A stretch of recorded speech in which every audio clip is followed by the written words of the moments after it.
Hello, League fans, and welcome to the 2018 North American Academy League. I'm Clayton Captain Flowers Reigns, and I have once again answered the call to join Mark Zimmerman for tonight's Academy Games. Yeah, I called a lot of people before you. You were just the first one to pick up and actually agree to come back on. The fact that you called me is more than enough for me, Mark. I appreciate it. But before we get into today's games, we've got some exciting news to cover. Levi has finally arrived in North America and will be playing with 100 Thieves Academy for the rest of the split. Yeah, he played last night off broadcast, whipping out the Jacks, and had a pretty good performance overall, really high KDA, was able to get a lot of ganks on early, combining with Linsanity in the mid lane, that Galio, a lot of gank assist, and gonna have a lot of big things to watch out for with Levi. Absolutely, but he's not the only import joining Academy this week because Piglet has returned from a family emergency in Korea, and he's going to be joining Clutch Gaming Academy. And unlike Levi, he was not able to find the win this time around. It was a pretty hard-fought game. As you can see, lots of close team fights between these two teams. And TSM Academy, despite not having the best record, is a very formidable opponent, kind of like TSM in the actual LCS right now. Kind of feels like they're underperforming a little bit. So it was hard for Piglet to step up. You saw some late game team fights, really, really close. Lots of low health bars, but just not quite going his way. So we'll have to see a little bit more out of Piglet coming up.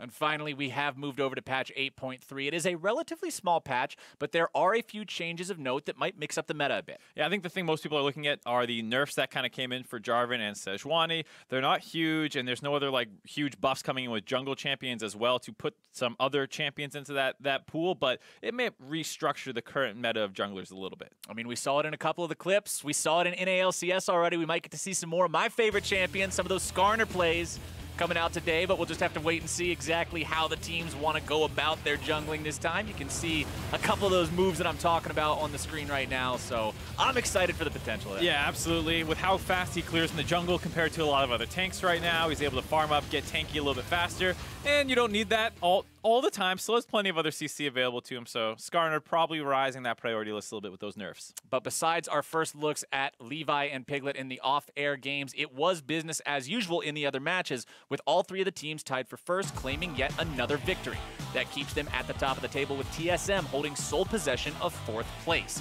They're one win ahead of the three-way tie for 5th between 100 Thieves, Clutch Gaming, and Echo Fox, with OpTic and Golden Guardians at the bottom of the standings. But we have one more day of games before we close out Week 5 and the first half of the round robin. So let's take a look at what's in store today.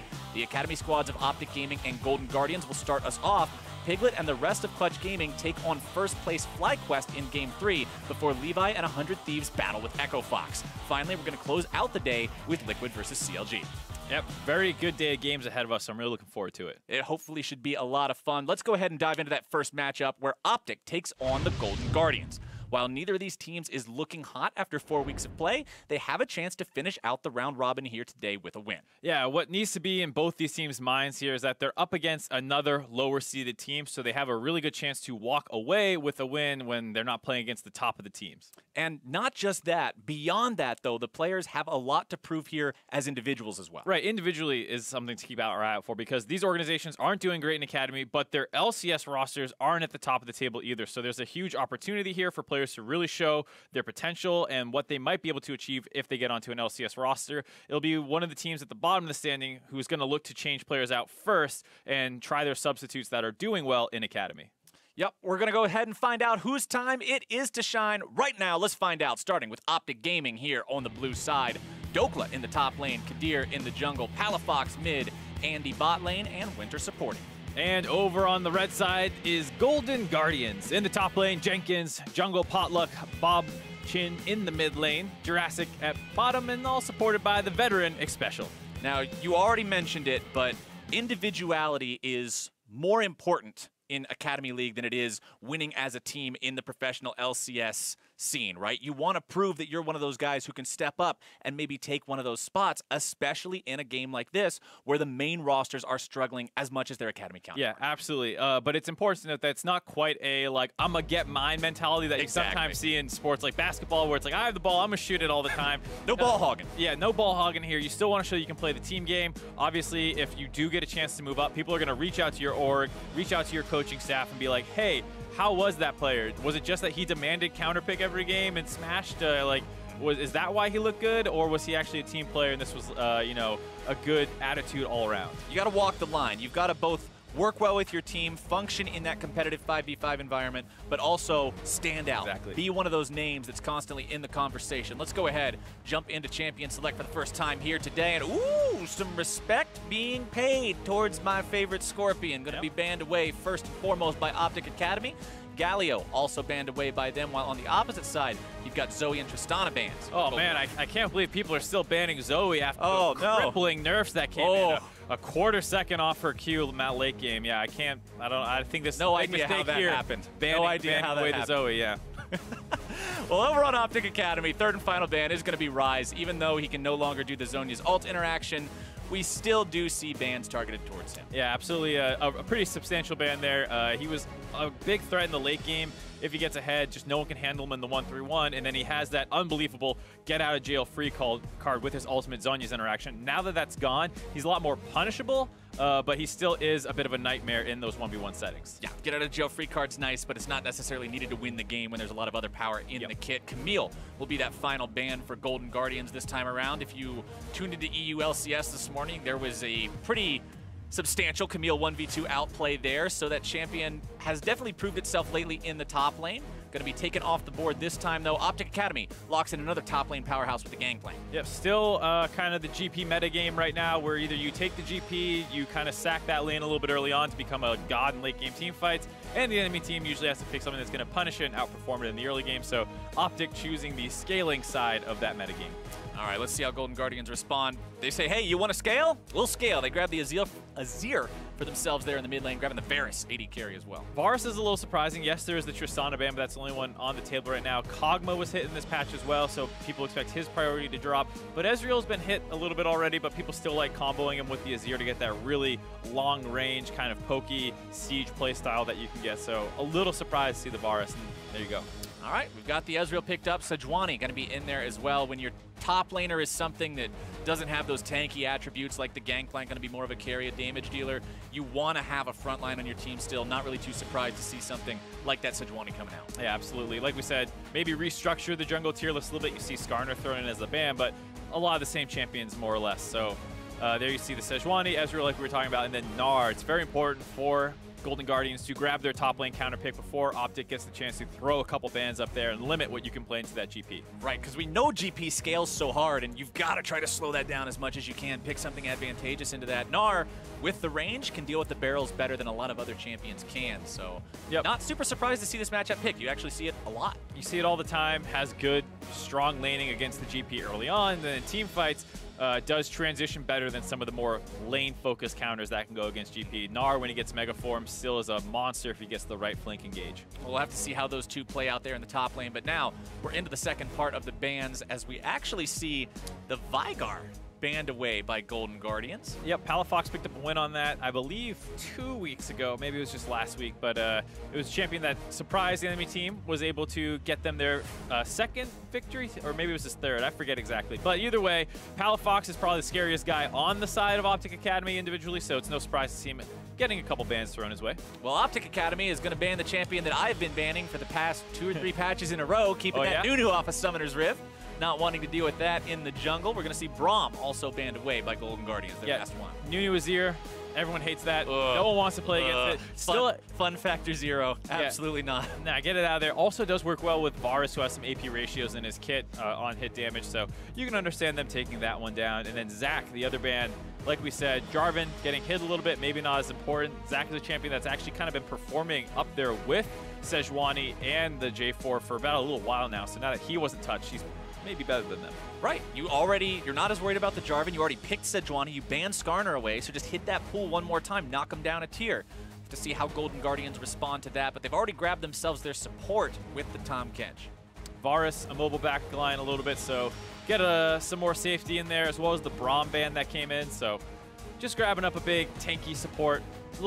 I like it. I think it's a great pick. You talked about how Varus is immobile, but also you're up against something like a Sejuani that has huge initiation capabilities. Now that Alistar's locked in as well, that's something you want to be able to protect that AD carry from. Yeah, and maybe they were reading Palafox's champion pool a little bit here. He's played a lot of Azir. He's played the Vigar. now he's locking in the Syndra into Tahm Kench, who is known as a little bit of a counter, because when Syndra, oftentimes she kind of flashes in, drops her ultimate, kills somebody, and then in that moment wins the team fight. But you don't have that option against the Tahm Kench unless he's not there. Right, you have to outplay his positioning, and that's something that he's going to have to be worried about now for the rest of that match. But let's see how Golden Guardians decide to close this one out in the jungle. A lot of the tanks removed or picked, and one of the few remaining ones is that Gragas they pick up for themselves. Yeah, always relevant in the meta, is a little bit slower clear speed than it used to be, not quite as dangerous early on, but still has that ultimate, can blow anybody back into your team. That's a huge threat. Does combo pretty well against Tahm Kench in the same way that Zac is sometimes good, because his elastic slingshot and ultimate back pulls the Tahm Kench even if he's devoured his teammate. Works the same way with the Gragas ultimate. You get that 2-for-1 knockback if he tries to save somebody. Gragas is one of those champions I feel like I practically never watch a game and say, you know what, Gragas did okay. Because the way the ultimate is either going to completely mess up your plan or make everything fall into place, it almost feels like the champion has got to go to heaven or to hell. There's no way he's just going to cruise along at normal speed. Absolutely, and it's sad that no longer do you have to worry about the Gragas one-shot days. If you remember back when you used to I don't know if sad's the word I would use, I miss Mark. those days. I don't miss that at all. I miss when the Gragas would throw his barrel somewhere. It seemed like it was random, and then they chuck their ultimate and knock them into the barrel that they already pre-planted. Just one hit him. Yeah, I mean, I understand that probably feels bad, but it was beautiful to watch when Gragases could execute that. Maybe it was because I was never a Gragas player myself, but I was not too happy with those interactions. Yeah, I understand, I guess. All right, we are on to Summoner's Rift for the first time here today, seeing how these two teams can compete in this matchup. Like we already mentioned, a couple of the teams hanging out at the bottom part of the standings right now. And an important thing to note as we do get towards the end of this first round robin and work our way into the second half of this spring split for Academy League, only the top 4 teams get to go to playoffs. Mark. Yeah. This isn't like the LCS where top 6 get to go. And if you're one of the middle of the pack teams, or if you're one of the lower of the pack teams, that's actually really concerning because it's much harder to earn your place. Yeah, I mean, it really limits how much you can expect out of a late season push. There's a lot of guys in the LCS right now who, despite having, negative records below 500, they still have a chance to make that push. So much more difficult here in the Academy League. And early on, some aggression, supports playing with each other level 1. Yep.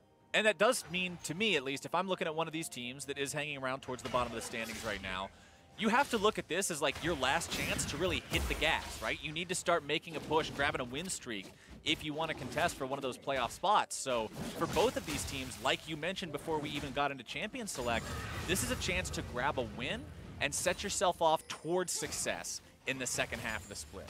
Because if you lose too many more games, you're going to knock yourself out of that contention. Mm-hmm.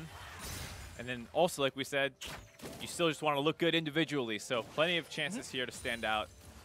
Lots of time to shine. Let's see who's going to explicitly end up doing it this time around. Nothing really super interesting happening early on. Nobody tried any crazy level 1 invades. You're not seeing any cheesy level 2 ganks. Just all par for the course. Yep. Gragas does have the ability to do some cheesy stuff, but people don't go for that too much anymore. The interesting matchup from a proving yourself perspective, I think, is the top lane. The GP Gnar meta matchup is so prevalent right now. You want to show that you can execute on that matchup. So if you're the GP side, you're doing your best to go even. You want to farm up and then show that you can hit those barrel chains later on in the game. If you're the Gnar, you want to pressure them in. You want to have a CS advantage. You're ideally coordinating dives with the rest of your team to blow that side of the top of the map open, and then those two guys are going to be competing against each other, trying to fulfill those expectations. I think that brings up an interesting conversation about those matchups that you see repeated over and over and over again. Because a lot of times you see people talk about, oh, top lane feels really shallow right now because we're only seeing the same 3 champions or the same 4 champions or something like that.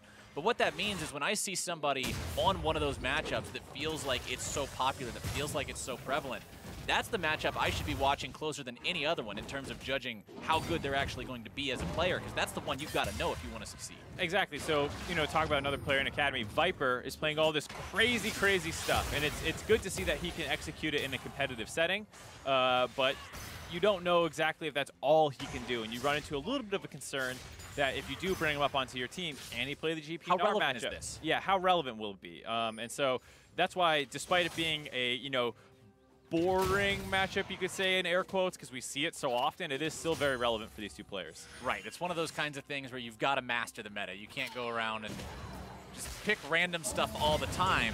Pocket picks are great, but if you use them all the time, are they really in your pocket? 2 versus 2 breaking out here in the bottom lane. Winter going to be targeted, but Xpecial putting himself in harm's way to do it. Going to be ignited as Winter barely getting himself away as well. Supports both dropped under 100 HP. Oh yeah, Winter showing a lot of faith in Andy there. Does not end up blowing his heal wall. On the flip side, they get the heal out of Jurassic. So a small trade there in favor of OpTic, but got to be careful. All right, Potluck coming in, making a flash play.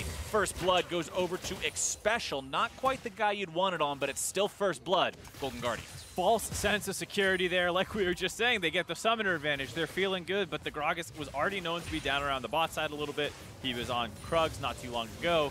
Wraps around for that gank there, and a nice flash body slam to get the first blood there on a skin that I do not recognize, Captain Flowers. A skin that you do not that recognize. New? The Gragas one? Yeah, is that a new Yeah, Gragas? that's Arctic Ops Gragas. That's the newest one that dropped. I'm out of the loop. All these newfangled kids. Back in my day, all we had was Hillbilly Gragas, and we liked it. What was the Oktoberfest Gragas? Oh yeah, Oktoberfest Gragas, the one that hit that was plays the the hotness. music while he backs. Oh yeah, that one was cool, man. Gragas Esquire with his big wine cask. Yeah, man. Not these newfangled OpTic snow skin things. Yeah. Too cool. It is a pretty cool skin. It is. It does look very, very good, and it's kind of funny against OpTic Academy. Yeah, you're up against OpTic Academy, you're up against Snowy Sejuani, and you're a Snowy Gragas. There's a lot of thematics going on here, but Kadir getting himself caught a little bit in the enemy jungle, has backup from Winter. Winter wants to be there, though. Finds its way onto Potluck. Xpecial grabbing the stun, but Winter should still be able to make his way out here pretty easily. Kadir wanting to get in there for some vision. Yep. It was a good time for the invade, given that Bob Chin is just recalled, so despite the fact that the enemy jungler and support was there to collapse on and make it a little dicey, as soon as Palafox made his way over there, no one really wanted any more of that because it was a 3v2.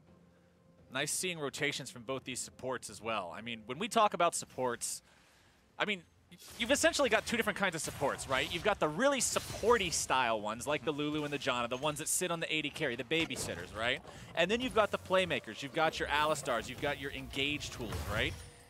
And when you talk about those playmakers, a lot of the times, one of those big conversation pieces is going to be, how well do they rotate? How well do they get out of their lanes and help the team? And how big of an early impact do they have? So, especially looking at that individuality we were talking about, Mark, I like to see supports roaming. That, to me, is a huge proving point. Yeah, Winter is on one of the premier champs for that as well. We've already seen both in the LCS and Academy Leagues, Smoothie and Zazel having huge performances on this champion. So it's a great one to try and shine when you get your opportunities. That's your muscle flexor right there. But again, Xpecial on that Tom Kench, playing a champion that is a fantastic babysitter. If you can gobble somebody up and keep them safe, one of the best things you can do in terms of allowing your AD carry to put the team on his back and do the damage he needs to do to win this game. Taking a look at where the gold is, dead even.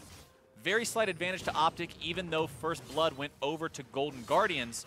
And you can see Kadir hanging out in this top lane right now, thinking maybe there's a counter gank to make. You would have to assume that that's the plan he's going for, since his laner's the one who's so far shoved up. Yeah, it's a little surprising considering that usually GP doesn't have this level of pressure on the Gnar, as well as the 15 CS advantage.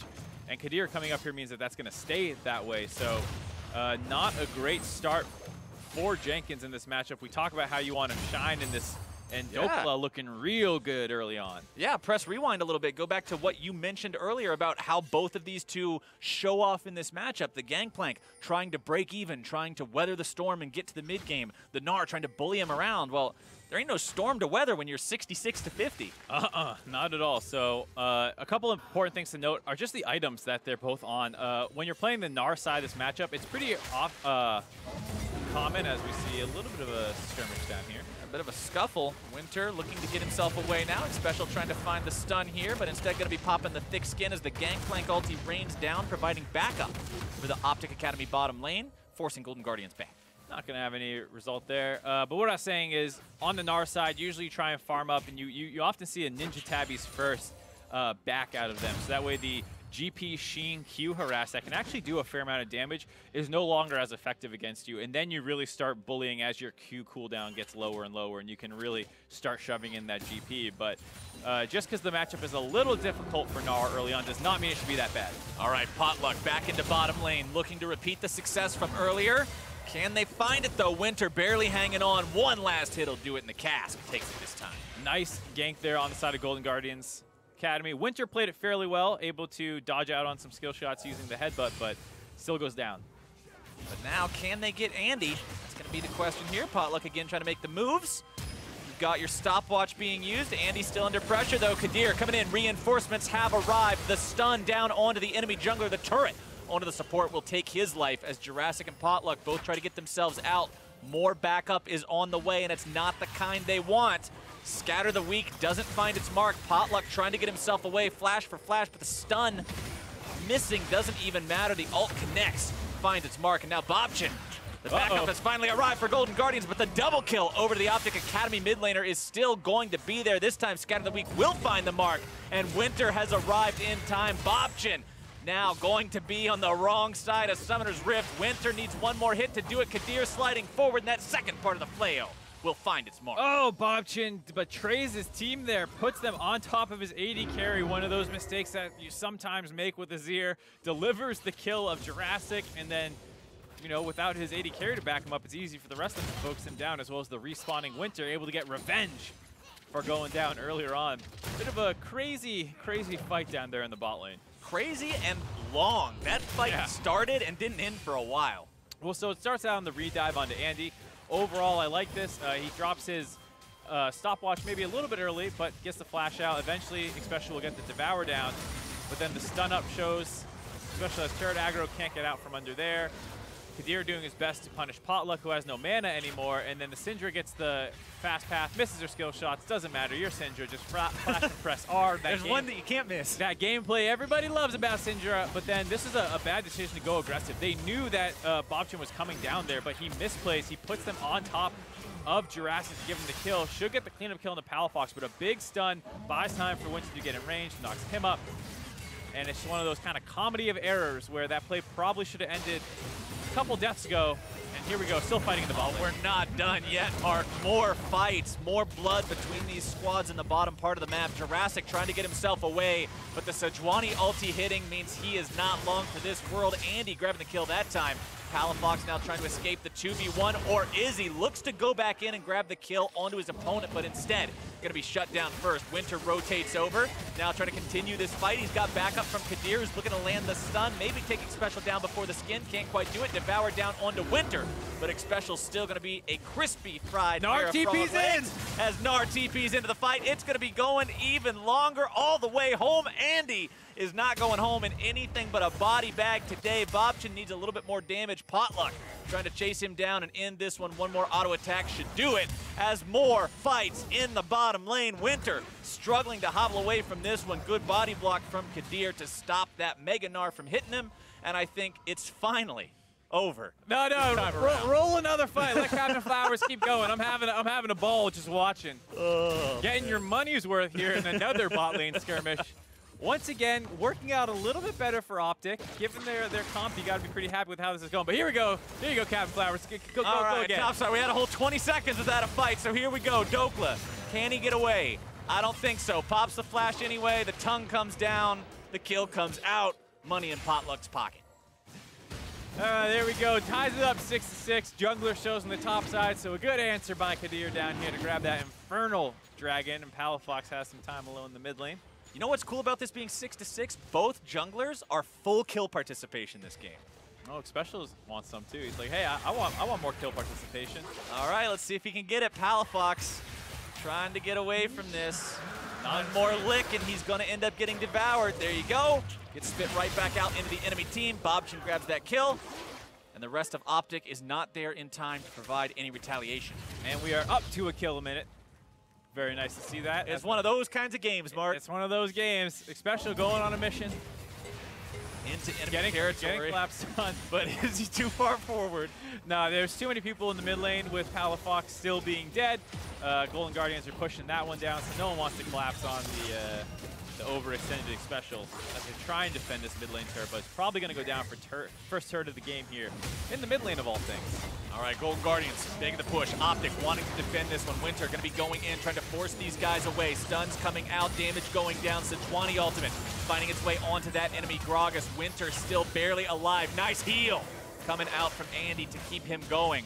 No deaths in that entire mess, and OpTic holds the line. I thought for sure someone was going to go down there. A nice defense by OpTic, keep the turret alive, keep their teammates alive, and they're able to stall that out. And it has a really nice tempo advantage for them now because after that skirmish, everyone's so low. Palafox coming back onto the map, full health, full mana. We'll have a pretty good amount of time here to roam around, clear out some wards, get some pressure down in that mid lane, and hopefully start finding some opportunities to get OpTic some more kills. Thus far, it's not too bad for them to be even in this game. The bot lane of Golden Guardians have a little bit more strength early on. The top lane much the same way, so the fact that they're hanging even thus far is great for them, as well as that Infernal Dragon that they've grabbed. And that Infernal Drake is the only objective secured so far this game. We saw this attempt at an objective that didn't work out. Yeah, and so you saw after picking off the mid laner, they wanted to find an opportunity to get aggressive here. It looks like things are going to go great. They're focusing down Winter, who pops his ultimate. But the heal by Andy is perfectly timed. The stun comes in, cutting some damage there. And then some nice body blocking, as well as another stun there to make sure that no other damage is going to get onto that Alistar. He's able to get away. And everyone, including the turret, is able to walk away alive. And what I'm really looking for here, Mark, is which team can translate these brawls, this bloody game, into some objectives. Because when the turrets are still 0-0 after all the fighting that's been going on, it means that whether or not you're winning these fights, what's your trophy? You're just walking home with less of a black eye than the other guy. Well, Syndra in particular definitely enjoys the bloody gameplay. She wants to get a ton of kills down, make it so her ultimate starts really hurting. Level 11 now. So Syndra is a champion who is happy to see summoners down. Easier to find pickoffs that way, but Barth's kind of the same way. He has ultimate. Gragas likes being able to throw his ultimate and know that no one's going to jump to the other side of it and get knocked back. So both these teams have champions that are pretty happy with the bloodier style of game, but I think OpTic probably wants to slow it down a little bit. As that saw, that Gangplank scale. Yeah, you got to let the Gangplank scale. We just saw the gold values pop up on the screen. The Gangplank, the biggest lead in terms of roll-by-roll matchups if you're looking at the gold advantage for OpTic Academy. The biggest lead on the other side of the coin, though, is actually the support difference. Xpecial with a pretty substantial lead over his opponent, almost 1,000 gold up when you compare it to the Alistar of Winter. Got a lot of kills and assists, man. Yeah, doing work. 1 kill, 1 extra assist over his opponent. He's even got 9 more CS. His Relic Shield's putting in work. Yeah, getting a lot more gold. And those top laners, sadly, a little bit on an island. Only 1 kill or assist on their side in a very bloody game. This is why you hear all the top laners in the current meta complaining. Oh, man, the Shin effect. Yeah, they're just not happy. They're not involved in the rest of the game. But that actually ties back into something you said earlier, where you were talking about the Gnar and what his mission was and what he wanted to accomplish. He said setting up dives, making things happen to shut that Gangplank down, but the dive is actually coming in from OpTic Academy onto Jenkins here. They should be able to secure this kill rather easily, giving the money over to Dokla, along with taking down that turret. The first one of the game will drop even more money in GP's pockets. The mid lane tier 1 will go down in return for that one. Golden Guardians at least taking advantage of the fact that there's a lot of manpower topside from the side of OpTic, and they're going to go for 2 here. Yeah, a little bit of an overextension on the side of OpTic there. They only needed the jungler up there, but Andy had made his way up there as well. Winter was on the top side of the map. They kind of overinvested in the resources needed to take that turret. It's great that they were able to grab it first, though, because Golden Guardians had that counter push going in the mid lane. So they're able to get that first turret gold in their pocket. Now they're transitioning over to this Rift Herald. Yeah, OpTic is still pushing onto the tier 2 top side with only the Gangplank, and they figured, hey, we got the dudes up here, so let's just rotate our dudes over to Rift Herald and see what we can do there. That's another big objective that you can use to then push down turrets somewhere else. That top lane tier 2 still barely hanging on for Jenkins. You gotta think Gangplank will be able to take that one pretty soon. He has a 30 CS lead in the matchup, mostly on his own. Kadir has been up there a couple times to apply pressure, but the two of them are comboing together perfectly to make sure that this Gangplank is completely online. Like you said, the biggest goal difference in the game right now. All right, next Drake spawning 45 seconds from now. Baron will be live in under 2 minutes, and we know when Baron spawns, games can go from real quiet to real loud. This one's already been pretty loud. Maybe they'll go the other way. They all get scared around there. Maybe they'll all get quiet. We just do the Baron dance for 20 minutes and eventually somebody will go for it. We'll have to see how these two teams decide to play it out. It still is a pretty close game, but OpTic Academy almost 2,000 gold up now thanks to both the first turret bonus as well as that Gangplank farming advantage we talked about. Gangplank's one of those champions I like to describe it as when you go even with Gangplank, you're not actually going even with Gangplank just because the champion has so much gold generation in his kit. You've got to beat him if you want to go even. Yeah, there's been a couple of those kinds of champions over the course, but I don't think there's ever been any in League of Legends history quite as far down that kind of philosophy as Gangplank. You know, even a couple seasons ago, it was like you killed him twice in lane and he's down 20 CS. That's not good enough. And it's like, nope, he's still richer than you. Yep, you have to really destroy a Gangplank. He doesn't scale quite as crazy as he used to back in the day when he had the, what, I don't know, 70% armor penetration. Whoop, Bobchin trying to get himself away from this one, throws out that Shurima shuffle to try to knock the enemy support back. Potluck trying to make a play, flash away from Kadir to prevent himself from being knocked back by the ulti. Winter's still trying to get out, but he's caught between a rock, a hard place, and a mini Gnar, and that's not where you want to be. Bobchin grabbing a killing spree on that. Yeah, Winter goes down for his third time this game, and like you said, Ocean Dragon spawn, that's why everyone was down there fighting for vision control of that objective, and with Winter dead, you have to think Golden Guardians are going to be able to grab that one in their first break for themselves. Well, if you're Golden Guardians, you would hope so. Being set up in that 5 versus 4 situation without one of the primary engages on the enemy team should mean that objective goes down uncontested. They'll leave Potluck in the pit to grab it by himself. He's a Cinder Hulk full tank Gragas. He's not going to do it really fast, so you like to see at least one other guy go over there to help him out, which is what Jurassic's going to be doing right now. But that does give OpTic Academy the opportunity to use Shelly in the mid lane, grab this tier 1 turret for themselves. Shelly might not even need to hit this. Nope. Oh, got a little confused there. Yeah, she got a little confused. She was rearing her head, ready to headbutt, but she was doing the shuffle. Yeah, it was ready to go, man. The angry bull, ready to charge. Yeah, watching Space Bull. Too many music videos recently. So Shelly is actually just going to die in the mid lane. Will not get her charged off. Oh, poor Shelly. She died in vain.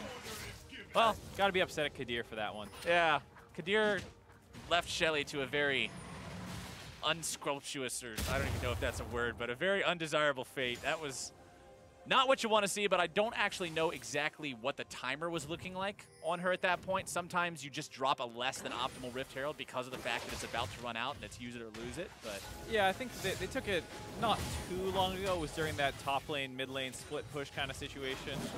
But it did feel kind of like Golden Guardians were on the Dragon. They wanted to get the counter push in the mid lane.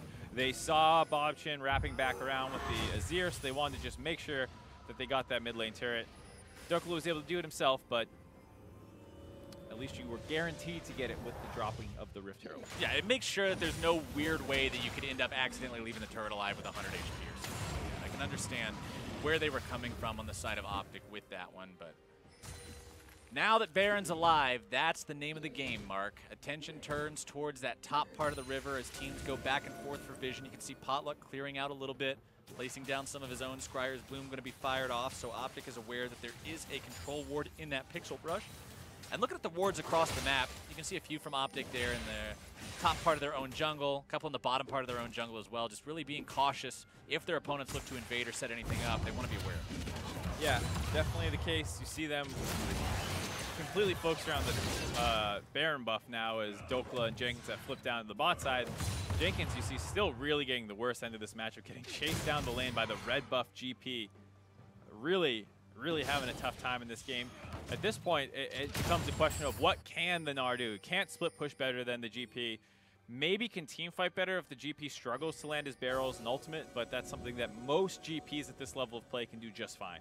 And you've got to be a bit worried too, because I mean, this is a Gnar who only has 1.5 items. You've got a Black Cleaver and a Jarm's Fist. So you're not tanky at all. You don't have any sort of survivability in these team fights. Even if you're Mega Gnar and you jump in versus a Syndra, versus an Ezreal, versus a Gangplank, you're going to get melted. So very careful play. Solid decision making is going to be required if Jenkins is to have any impact in this game. But Dokula is doing everything he can to make sure he maintains absolute control. Oh, he wants that Demolish proc. Oh, yeah, you can see, look at those little crystals ticking down. Oh no, they're building back up. And he'll get it in a second here as he waits for the Mega Gnar to run out from Jenkins before he continues to pressure. And Palafox has roamed his way down there, wanted to get involved in that. There was a pink ward to spot it out, and with that timing, Golden Guardians Academy are going to push into that river and get complete vision control of the Baron buff. good reaction to the attempt by Palafox. And talking about the Gnar, I mentioned his items. Look across the split. Look at Gangplank's items. You've got a Trinity Force, Asterix Gauge. Whoa, oh, it's scary. It's Kadir. Gonna be equally scary trying to get onto Bobchin there. Forces out the Azir ulti as a trade for the Sejuani ult. Kadir still getting himself away, but that's two big ultis from both sides down. As Winter now finds his way onto Jurassic, the damage comes through, and Andy picks up the kill for himself. Jurassic, we talked about how vulnerable that Varus is, and positioning like that's going to get you in trouble. Yep, you always say how, as a Tahm Kench, you almost need to stay on top of your AD carry. As soon as we saw a special port in without the Varus, you're a little concerned about what's going to happen. The rest of Golden Guardians trying to rotate through that river that they thought they had vision control of. They spotted out Jurassic on his own, and then Winter makes the call to kind of just run right past Potluck, ignore him, hop on Varus. They get that kill, and now they're threatening this Baron buff. They've got vision control back. Yeah, you're blind right now if you're Golden Guardians. You want to know what's in that pit, but it's so scary just to check it. Jenkins in the bottom side finally takes down that tier 1. That's the second turret of the game. Golden Guardians Academy. Over the wall goes OpTic to see what they can find. Potluck devoured to safety. Flash over the wall from Nick Special. That's that 2-for-1 flash deal that you can get out of the Tahm Kench. True Shot Barrage will not find the mark today, but with the enemy jungler taken down to a mere 200 HP, OpTic decides it's time to pull the trigger onto Baron. Same when checking his items, though. He's got Warmog. You haven't forced him out. He has Flash. This is a dangerous force here by OpTic. All right, it could be going straight for the 50-50. Let's see what they're doing. Winter wants to try to provide that cover fire. Can they do it? No! The steal from Potluck. This is a potential huge turn for Golden Guardians. Bobchin in the pit, trying to lay down the damage. Andy gonna be forced to run away from Jenkins here. Jurassic over the wall coming in, trying to lay down the DPS. Only one man left standing on OpTic Academy. He's a pretty big fella, but is he strong enough to fight this 1 versus 2? The Mega Gnar gonna whiff. Dokla gets himself away, but considering that is a 3-for-4, and you end up getting the Baron, OpTic, nope. Dokla with the barrel in time. That definitely went the way of the Golden Guardian. Fancy feat by Dokla there. Has to dodge about 6 skill shots in a row to get out. But like I was saying, it did not feel like OpTic were completely aware of the situation. The enemy jungler has Warmogs, and you did not get his flash in that previous pickoff attempt. So there's really no incentive to start this Baron buff off. He comes back in full HP, he flashes the wall, he gets the smite steal. And now you're all low from that force, without many summoners available, or skills available, because you just use them in that pickoff attempt. They get pinned off in the pit. They're very lucky Bobchin walked a little bit too far forward there. If he played that a little slower, he probably is able to get them pinned in with the Azir and just destroy them. As a result, a couple more members drop. The Varus dies as well, and then Dokla is able to get out as he dodges the Tongue Lash, a giant drill, an ultimate. They teleport back on top of him with the Tahm Kench ult. He dodged everything. They miss everything again, so Dokla coming up huge for his team here after the slight throw. It was a pretty big throw, actually. Yeah, fancy feet on that man there, but Golden Guardians now only down about 1,000 gold, looking to pick themselves up a Mountain Drake, which will make future Baron attempts as well as turret pushes easier. You can see Jenkins Gnar now having that Frozen Mallet as well, but when you compare that to Dokla, completed Phantom Dancer, BF Sword now in the inventory, this is the guy I'm looking at. If you're saying who's going to carry OpTic now, the answer is Dokla. Yeah, we were always saying that on the side of OpTic, they probably have a slight scaling advantage anyways. So despite the throw, as bad as it is, you just want to hold on here. Don't lose too many more objectives. Hopefully the gold lead's still even by the time this Baron buff wears off, but Golden Guardians doing their best to push that advantage. Well, hopefully if you're OpTic, unhopefully if you're Golden Guardians, they would love to bulldoze down a couple more of these structures, get themselves some global gold advantage there. You've still got all 3 tier 2 turrets standing on the side of OpTic Academy, so that's some money that Golden Guardians have their eyes set on for the next 60 seconds or so as they have that Baron buff still around. Tier 2 mid goes down. It was very low. Those last couple of arrows from Jurassic will do the deed on that one. Dokla flanking, though. Dokla wanting to maybe set something up here. Is standing on a control ward. If he ends up getting caught out, that could be a disaster. Jurassic going to be devoured to safety. Gets himself away thanks to the efforts of Xpecial. Frontline Kadir, though, he has the stone plate on the Sejuani. Potluck going to be taken very close to death, is taken down. Jenkins not able to enter into the fight there, but they will grab the kill onto Winter. The Syndra ulti coming down, finding the damage onto Jurassic. Jenkins also falls in the meantime. Bobchin now trying to get himself away. It's 2 dead on the side of OpTic, 3 on the side of Golden Guardians. Small advantage there for OpTic Gaming. A very, very scrappy fight between the two teams. Frontliners engaging on each other, slightly missing. You saw Winter went into flash headbutt pulverize to help his buddy Dokla, who was caught a little bit out of position. And the follow-up by Kadir went wide, so the Sejuani ult not having much of an impact in that fight. And the result of that is pretty good for OpTic. You're stalling the game out, all things considered, against a Baron buff team. We'll take another look at that. See Dokla get caught out of position. Winter trying to hop on to the enemy, but special there this time to save the Varus. Pulls him out of the Sejuani ultimate, and then it's kiting front to back. But like you said, that Gargoyle Stone Plate Sejuani able to do so much more in the fight. Jenkins hits Mega after it's kind of already decided. Palafox flashes in for that ultimate that we were talking about. You want to do on a Sindri. You want to go for those flash ultimates, and Tom Kench was not available there to help. So good timing by Palafox, gets traded out, and ends up being a 1-for-1 overall after that flash in, but 2 for 3 in the greater scheme of things. And this game is still 28 kills in 29 minutes, Mark. This thing hasn't gotten any less bloody than when we started it off. Both of these teams just so ready to fight. I mean, sometimes you see a game where one team wants to do that and the other one's like, no, we just want to disengage. But in this game, they're both ready to go for it. Jenkins, now the one who finds himself in... Well, all right, I guess it's not that bad at all. A little scary there for a second. Was going Mininar, but was able to hit a barrel to keep himself from getting comboed a little bit. But still scary. Jenkins having no pressure in the side lane. Feels like OpTic has no problem roaming other members over there too. Palafox made an attempt just previously. This time it's Kadir. Not able to find the kill, but just putting pressure on Jenkins, never making him feel safe in these side lanes. Kadir 3, 1, and 10 on this Sejuani. Part of every kill except for 1 on his team. Only 1 death to his name. Winter forced to use the ulti here in mid lane. That's a big tool down. You really want to avoid a team fight if you can until that's back up. Alistair, we know him as this big rampaging bull in a team fight, but he's kind of just cow going to the slaughterhouse without the ult, so I don't really know what you're going to do with him until that ultimate's back up. A lot less threatening when he doesn't have all that true flat damage reduction, percent damage reduction. Excuse me. So Winter and OpTic going to take it a little slow now. Dokla's just trying to be a nuisance. Gets on the Jenkins again. Going to 1v1 him here. That is a murderous nuisance, Mark. One more hit should do it, and there you go. Over the wall goes Dokla, and into the dirt goes Jenkins. It's going to be 50 seconds till he's back out on the Rift, which means more pressure for Dokla. Now the Golden Guardians will have to answer. He's definitely stepping up on this gangplank here. Was actually behind Golden Guardians trying to cut the wave previously, so Golden Guardians couldn't push in the mid lane after forcing the ultimate out of Winter. They went up to the top side, tried to push there, and then Jenkins, who was kind of left to deal with Dokla, ends up getting solo killed out. So he is really putting on a performance here. Smashed the laning phase. Been playing out the team situations better than anyone else on his team. And it's kind of the shining bright spot for why they're able to have control of this game. And there you just see some unlucky vision clearing on the side of Jenkins. Dokla's positioning there in terms of the blast cone was good as well, making sure he didn't get thrown the wrong way. Trying to stand as far on top of Jenkins as he could. Speaking of Jenkins, he is now, just now, back alive. Once again, a 5 versus 5 situation between these two squads as Baron's 15 seconds away from spawning. Now, if you're OpTic, you would hope that you learned a lesson from the last attempt. You don't want to risk any sort of another Baron throw. 1 can ruin a game, 2 can just completely mess everything up. Yeah, they were lucky to get out with only the gold lead closing on the side of Golden Guardians. Like I said, if you lose another Baron buff, probably completely out of your control. Surprisingly, also, Jenkins going for a Blade of the Rune King third.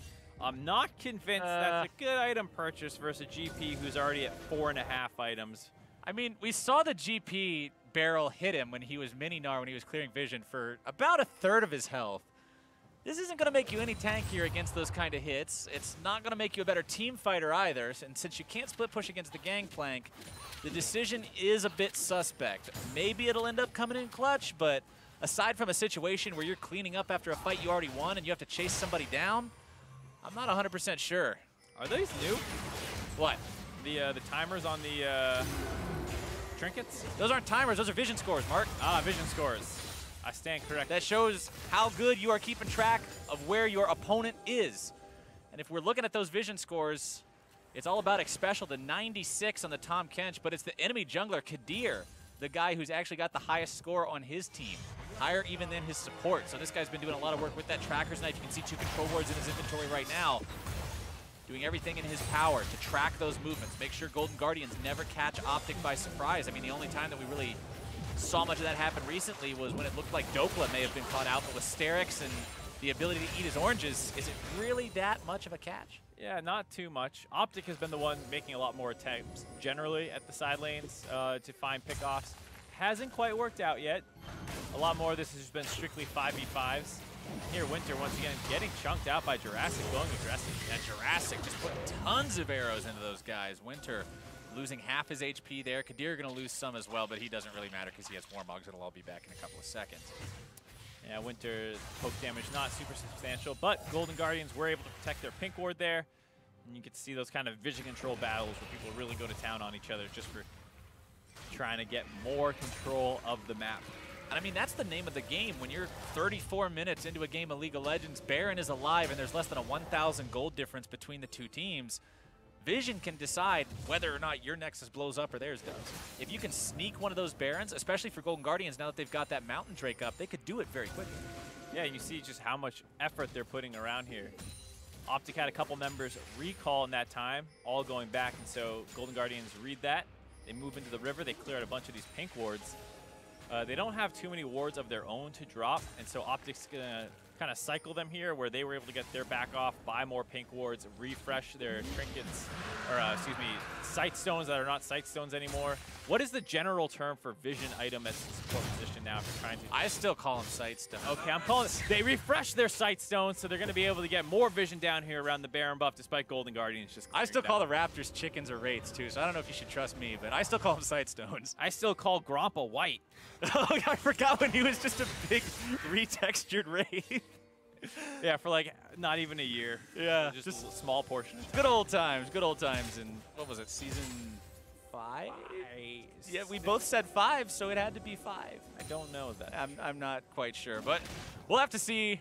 Maybe we'll figure that out eventually. Still 64,000 to 63,000 gold, 1K between the two teams.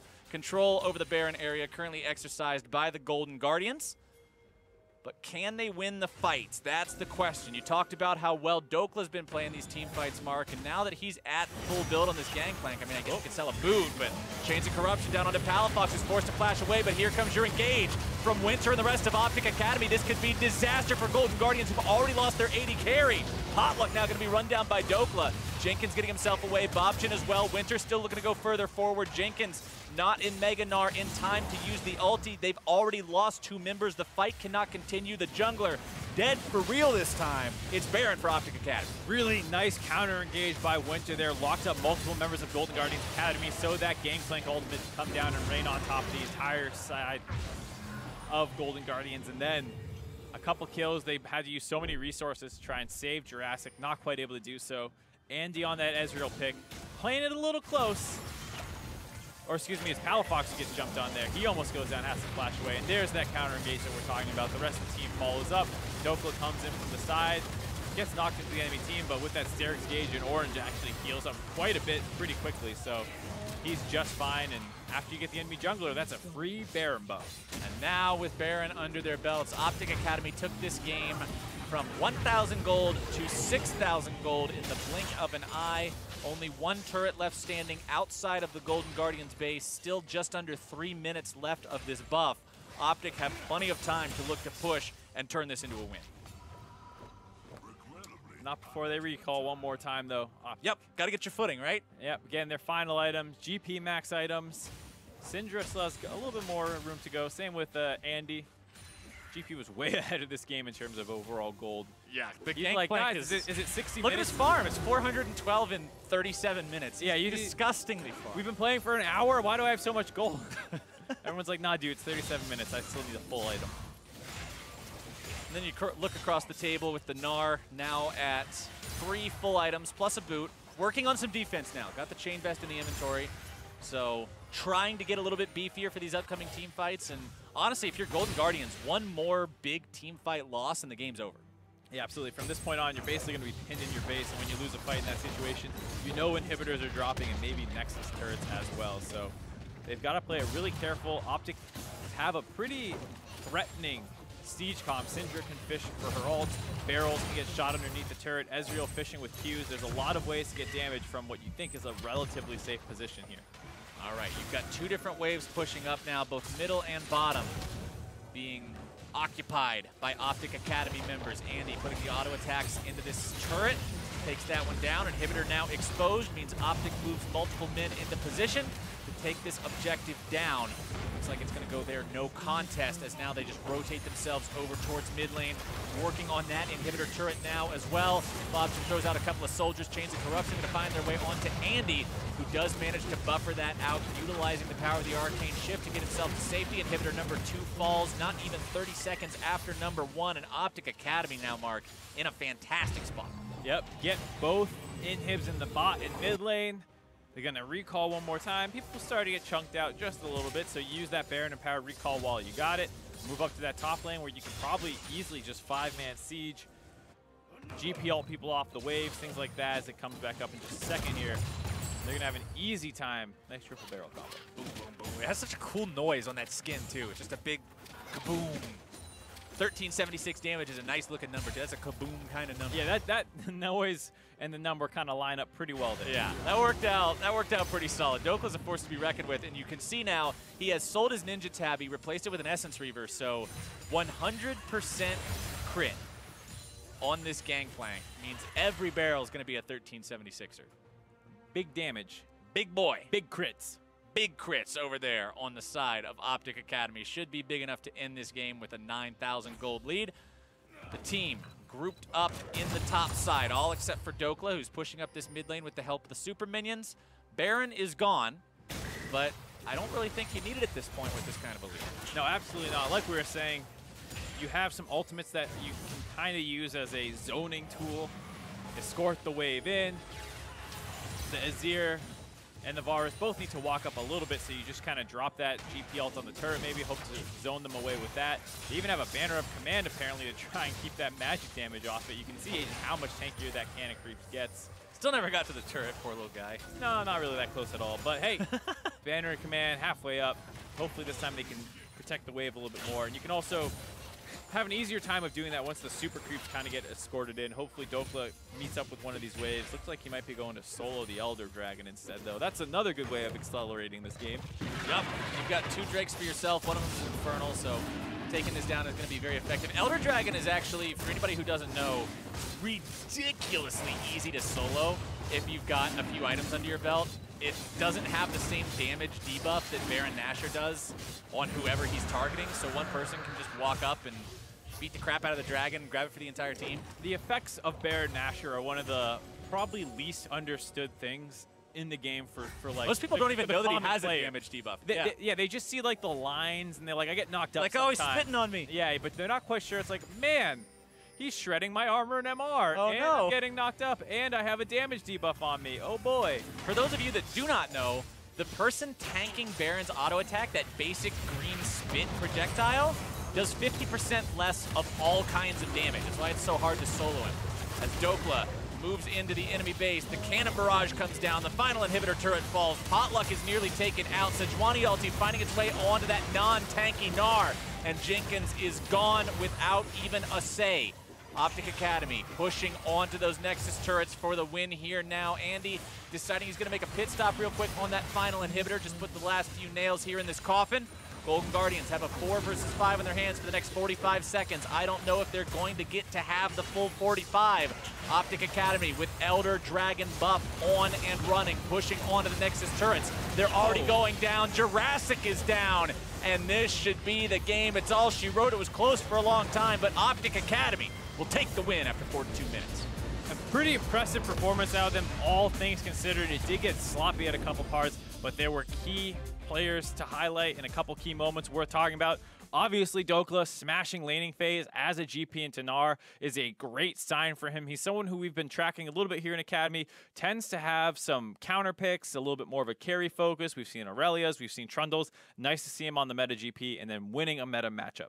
Yeah, winning the meta matchup, looking really good in the meta matchup. But as we said, it's not just individuality, it's team play. Like what we got to see here 9 minutes into the game. OpTic, 4 for 1, bottom lane. big plays coming out from these guys working together. It's just slightly too aggressive. They already killed Winter. They want to get this bot lane dive off, but the enemy team is collapsing. Kadir is able to come in, kind of make this one trade out a 1-for-1. And it feels like, all right, we could leave here and it wouldn't be that bad. But you see Potluck takes a weird path to get out of here. Jurassic's kind of zoning. They know the Syndra's coming over. She's going to be able to get the flash R to get the kill on to Potluck.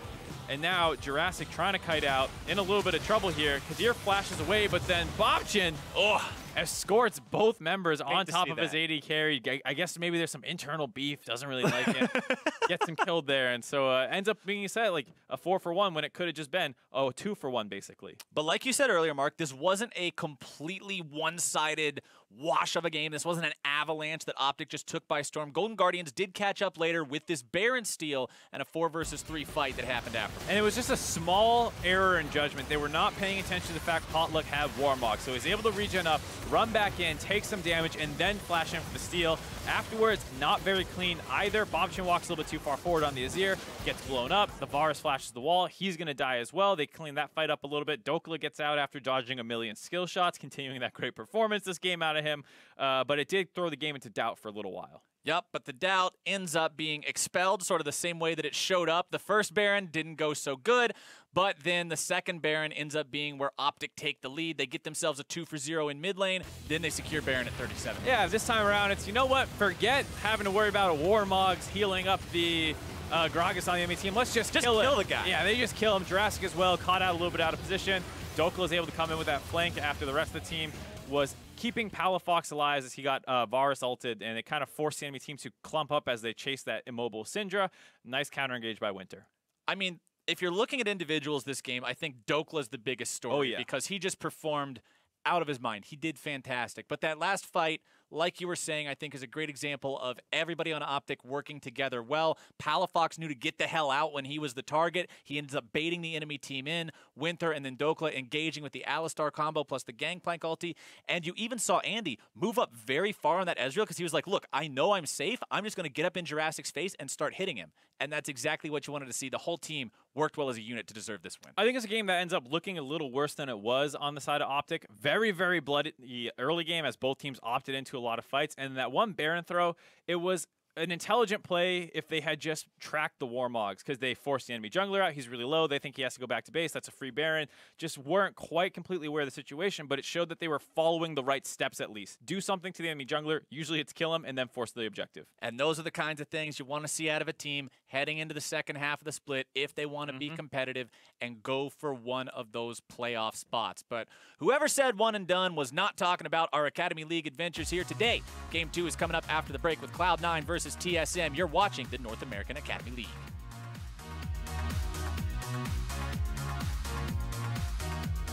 A small trade there in favor of OpTic, but gotta be careful.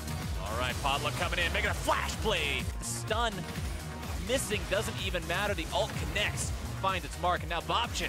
The backup has finally arrived for Golden Guardians. One more lick, and he's going to end up getting devoured. There you go. Gets spit right back out into the enemy team. Bobchin in the pit, trying to lay down the damage. Andy going to be forced to run away from Jenkins here. Jurassic over the wall coming in, trying to lay down the DPS. Gets on the Jenkins again. Going to 1v1 him here. That is a murderous nuisance, Mark. One more hit should do it. And the final inhibitor turret falls. Potluck is nearly taken out. Sejuani ulti finding its way onto that non-tanky Gnar.